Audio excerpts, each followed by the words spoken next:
அடுத்த நாள் காலையில் அருள் இனா 2 பேரும் கடைக்கு போய் தேவையானதை வாங்க கதிர் காலேஜ் போயிட்டான். மகி காலேஜ்ல வேலைக்கு சேருவதற்கான எல்லா ஏற்பாட்டையும் செய்து விட்டு தங்க ஸ்டாஃப் கோட்ரஸ்ல இடம் கேட்க சுகன் தங்கி இருந்த வீட்டையே செய்து தங்க சொல்லிட்டாங்க. இவனும் அந்த வீட்டை பார்த்துட்டு அது பூட்டி இருக்க வீட்டுக்கு போய் திங்ஸ் எல்லாம் எடுத்து வந்துடுவோம், அதுங்குள்ள இவங்க வந்துடுவாங்க என்று யோசித்து வீட்டுக்கு போயிடான்.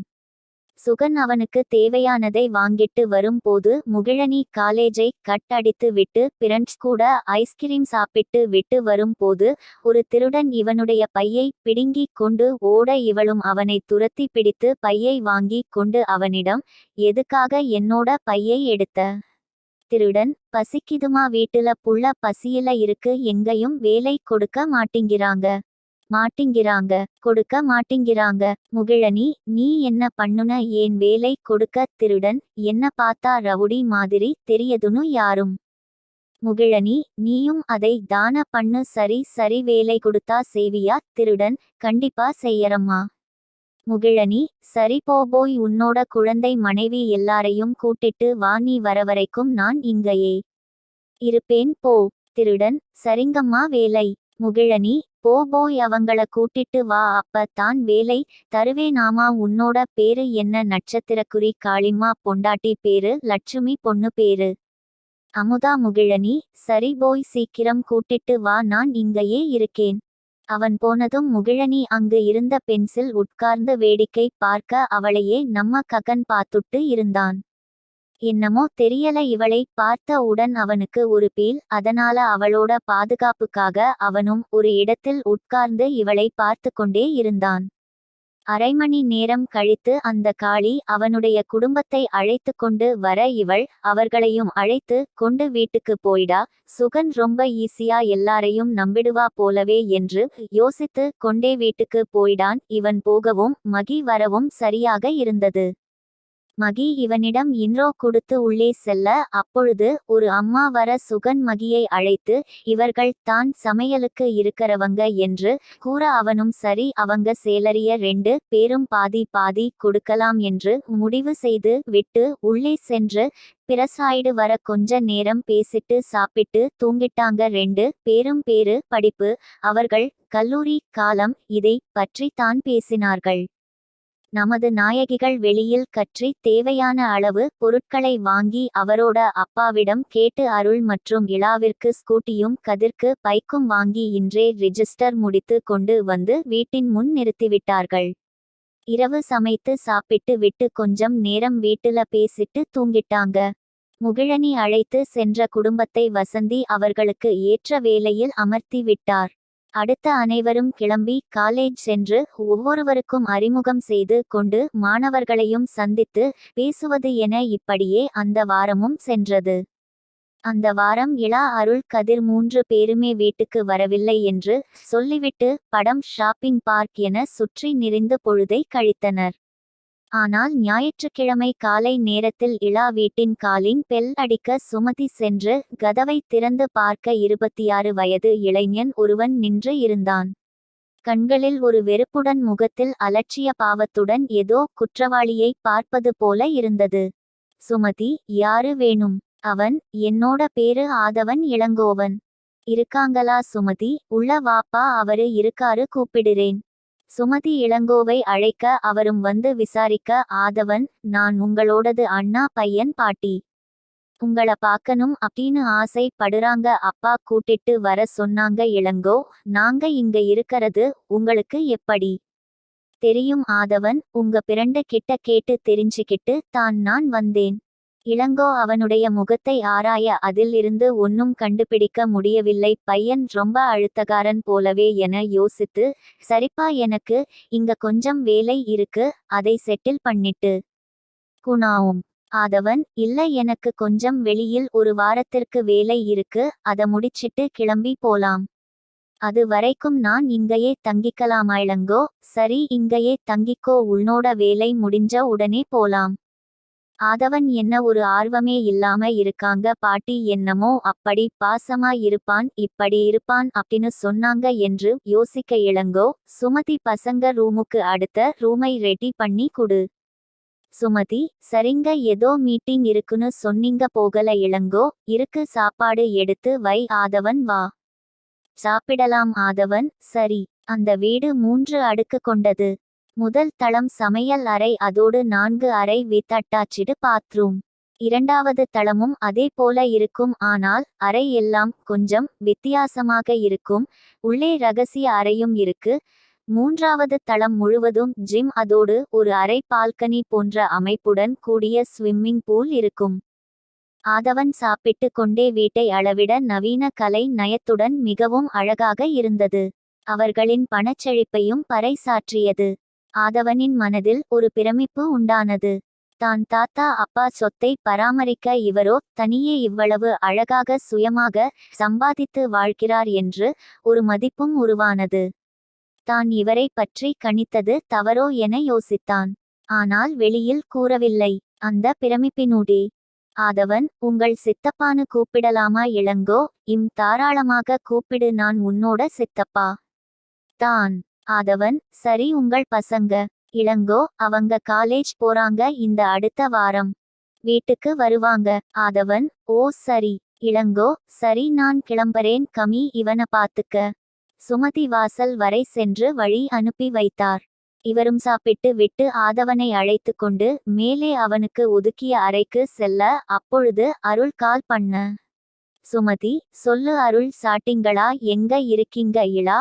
அம்மா, இவ என்ன ஐஸ்கிரீம் சாப்பிட விட மாட்டிங்கரா? கமதி: இளா, எங்க போனாலும் அடங்கவே மாட்டிங்களா என்கிட்ட? உங்க பஞ்சாயத்து எல்லாம் வரவே கூடாது, உங்க அப்பா கிட்டவே பேசிக்கோங்க. கதிர்: அம்மா சாரி.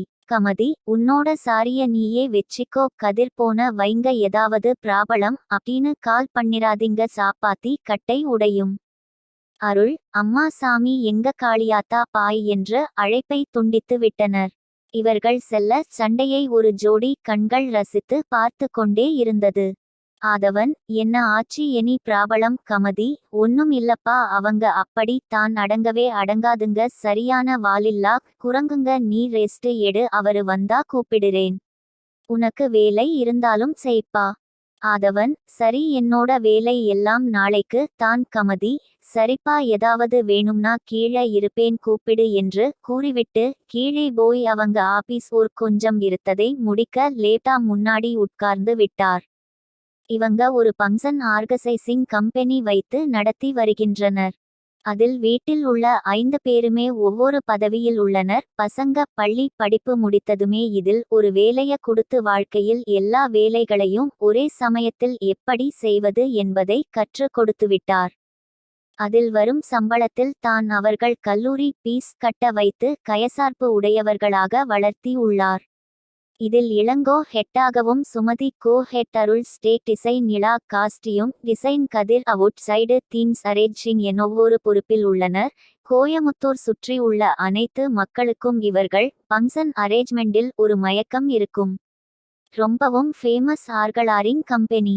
இப்போது அடுத்த வாரத்தில் நடக்கவுள்ள ஒரு பங்கனுக்காக எல்லா வேலைகளையும் அரேஞ்ச் செய்ய வேண்டி வேலையை ஆரம்பித்து உள்ளார். அடுத்த நாள் அனைவரும் எழுந்து அவரவர் அலுவலகம் விரைந்து செல்ல, கமதியும் 10 மணிக்கு கிளம்பி அந்த பங்க்ஷன் நடக்கவுள்ள இடத்திற்கு சென்று நேரடி ஆய்வு செய்து எப்படி அரேஞ்ச் பண்ணலாம் அப்படின்னு டிசைட் பண்ணி அதற்கான வேலையில் இறங்கிவிட்டார். இன்று முதல் கல்லூரியில் வகுப்புகள் நடக்கும் என்பதால் கல்லூரி சென்ற அருள் தன்னுடைய வகுப்பு எது என்று பார்க்க இளங்கலை 1ஆம் ஆண்டு என இருக்க அந்த வகுப்பிற்கு சென்று விட்டாள். இந்த ஒரு வாரத்தில் நம்ம ஹீரோ ஹீரோயின் எல்லாம் நல்லா பேசி பழகி உள்ளனர். இதுவரை எந்த சண்டையும் இல்லாம நல்லா தான் போகுது. ஒரே டிபார்ட்மெண்ட், பக்கம் பக்கமாக வீடு என நன்றாக பழகி விட்டனர். சுகன் அன்று பார்க்கில் பார்த்த பெண் இதே கல்லூரியில் படிப்பதையும் தன்னுடைய பிரிவு என அறிந்து வைத்து இருந்தான். தொடர்ந்து அவளை பார்க்கும்போது எல்லாம் உருவாகும் அந்த உணர்வு என்ன என அறிந்து அவன் மேலே கோபம் வந்தது. தன்னால் அந்த பெண்ணிற்கு எதுவும் ஆகக்கூடாது, மறுபடியும் ஒரு இழப்பா என முடிந்த வரை அந்த பெண்ணை பார்ப்பதை தவிர்த்து வந்தான். முகிழனியை பார்த்து ககனுக்கு தோன்றுவது போல வசந்திக்கு ஏதோ தன்னோட மகன் சீக்கிரம் தன்னிடம் கிடைத்து விடுவான் என்ற எண்ணம் அடிக்கடி தோன்ற ஆரம்பித்தது. ககன் இவர்களிடம் நன்றாக பேசினாலும் அவனை சுற்றி ஒரு வட்டம் வரைந்து அதனுள்ளே வாழ்ந்து வந்தான். அதனை யாருக்கும் தெரியாமல் பார்த்து கொண்டான். மும்பை போலீஸ் ஸ்டேஷன் மிகவும் பரபரப்பாக காணப்பட்டது. எதனால் என்று பார்த்தால் வெளியில் ஒரு கேஸ் விஷயமா டில்லி சென்று இன்று தான் ஏசிபி தீபன் ரித்விக் வருகிறான். 26 வயது, தினமும் செய்யும் உடற்பயிற்சி, போலீஸ் உடல்வாகு, 6 அடி உயரம் என அதிகாரமாக நடந்து வந்தான். ஆனால் முகத்தில் மட்டும் எள்ளும் கொல்லும் வெடித்தது. காரணம், காலையிலேயே கமிஷனர் கூப்பிட்டு மும்பையின் சிறந்த என்கவுண்டர் ஸ்பெஷலிஸ்ட் கரண் வேலையை ரிசைன் பண்ணிட்டு போயிட்டாரு என கத்த இவன் குழம்பி வெளியில் வந்து கரண்க்கு கீழே வேலை செய்யக்கூடிய சிக்கு கூப்பிட்டு கேட்க அவர் கூறிய தகவலின் படி எண்ணி 20 நாளில் கரண் காணவில்லை. எந்த தகவலும் கிடைக்கவில்லை. ஏன் எங்கு சென்றார் என்பது கூட தெரியவில்லை என சொல்ல தீபனுக்கு கோபம் ஏற ஆரம்பித்தது. தீபனும் கானும் நெருங்கிய நண்பர்கள். ஒன்றாக ட்ரைனிங் முடித்து ஒன்றாகவே வேலையில் சேர்ந்தவர்கள். மும்பையில் தீபன், கரண் என்ற பெயரை கேட்டாலே தப்பு செய்பவன் கூட யோசிப்பார்கள். அங்கு இருக்கும் குற்றவாளிகளுக்கு சிம்ம சொப்பனமாக இருந்தனர் இருவரும். ஒரு கேஸ் விஷயமா டில்லி சென்று வருவதற்குள் எப்படி மாயமானான், எப்படி தன்னை விட்டு செல்ல முடிந்தது என யோசித்து கோபம் அதிகமானது தான் மிச்சம். இந்த கோபத்தோடு தான் ஸ்டேஷன் வந்தான். அவனோட கேபின்க்கு போய் இவனோட 2 அசிஸ்டெண்டுகளை கூப்பிட்டு கேட்க அவர்களும் முதல் 10 நாள் நன்றாக சென்றது. அடுத்து கொஞ்சம் பதட்டமாகவே இருந்தார். 5 நாள் கழித்து வந்து வேலையை ராஜினாமா செய்துவிட்டு போய்விட்டார். இங்கு இருந்து சென்னை வரை சென்று உள்ளார். அதற்கு மேல தெரியவில்லை. அவருடன் இருந்த ஒரு இன்ஸ்பெக்டரும் வேலையை விட்டு விட்டார். அவரை தேடி பிடித்து விசாரித்ததில் கரண் சார் ஹேண்டில் பண்ணின கேஸ் ஒரு பெண்கள் கடத்தல் கும்பலை பற்றியது. அதில் அந்த கும்பல் சத்யாவை கடத்தி ரேப் செய்து கொன்று விட்டனர். அவர் அந்த கும்பலை பிடித்து அங்கேயே என்கவுண்டர் செய்து விட்டு ரிசைன் பண்ணிட்டு போயிட்டாரு என தாங்கள் விசாரித்து தெரிந்து கொண்ட வரை சொன்னனர். இவர்கள் சொன்னதை கேட்ட தீபன் கரனோட நிலை புரிந்தது. இந்த சமயத்தில் அவனுடன் இருக்க முடியாமல் போன தன்னை பற்றியும் தன் மேலேயே கோபம் வந்தது. அதைவிட சத்யா விஷயம் இவனை ரொம்ப பாதித்தது. இனி தன்னுடைய நண்பனை எங்கு சென்று தேடுவது என மண்டை காய யோசித்து கொண்டு இருக்கான். யாரு இந்த கரண், அவனை தீபன் கண்டு பிடிப்பானா? சத்யா யாரு, ஆதவனின் என்றே ஏதாவது பிரச்சினைக்கு வழி வகுக்குமா? அடுத்த பாகத்தில் பார்க்கலாம். பாய்.